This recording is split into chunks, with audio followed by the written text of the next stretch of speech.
This is called iPhone Case Dilemma. The week I received my first BlackBerry phone, I had a nightmare about it. In the dream, I woke up at 4 a.m. and saw the red blinking light indicating I'd received a new email. I told myself, don't look at it. You need work-life balance. But I gave in. When I looked at the phone, I saw I had 20,000 unread emails. I panicked and assumed a fetal position. I woke up in a cold sweat. For several years, the constant red blinking light on the BlackBerry caused me anxiety. Eventually, I decided to finally make the switch to an iPhone. I went to the Sprint store and was greeted by a young sales associate. After I decided on purchasing an iPhone, she recommended I buy a case.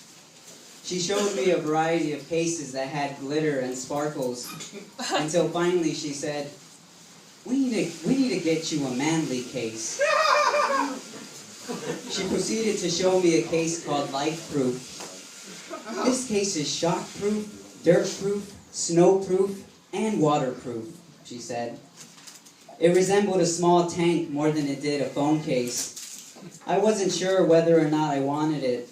Then she really laid it on. If you buy this case, you could go home right now and drop your phone in the toilet, and it would still work. Do you want to try it? We have a bathroom. And that's all it took for me to go ahead and buy the case. While the associate processed my paperwork, I thought about a middle-aged woman who sat next to me on the N train. She caught my attention when she pulled out her iPhone. She had a case with Playboy bunny ears. It seemed really impractical since the ears were erect and stiff.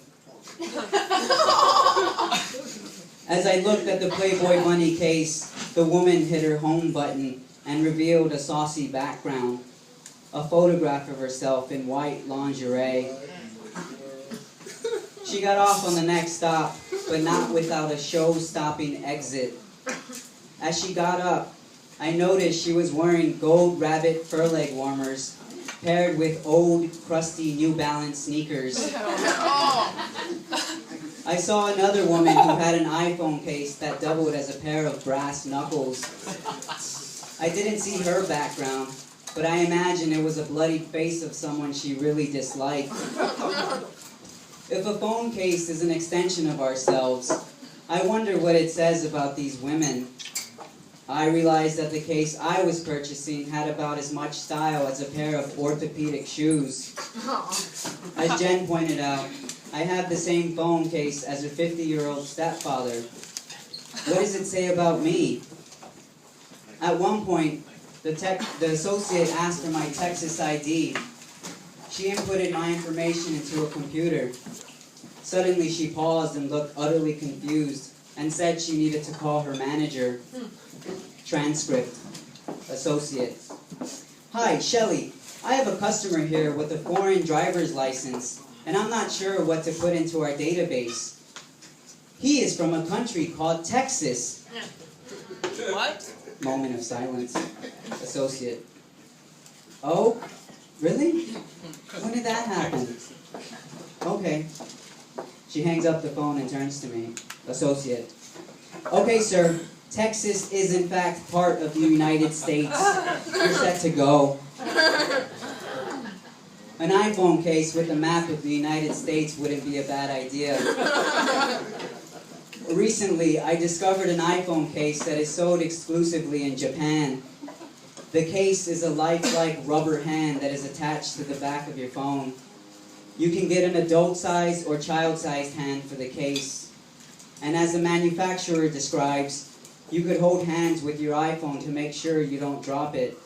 Or, if you are feeling really lonely, this case may reach out to you and give you company. This has made me very jealous of the Japanese. I can't really explain why, but the thought of a child-sized hand attached to my phone would bring me much pleasure. Perhaps one day I'll be able to get this case. And while sitting on a crowded train, I'll pull it out. I'll push the home button to reveal my background, a picture of me and a child. The child is eating an ice cream cone with his right hand, which is a hook.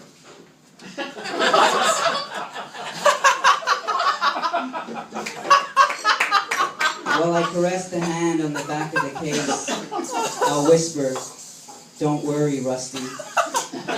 One day, we'll get this hand reattached." As God is my witness, I'll make it happen. Thank you very much.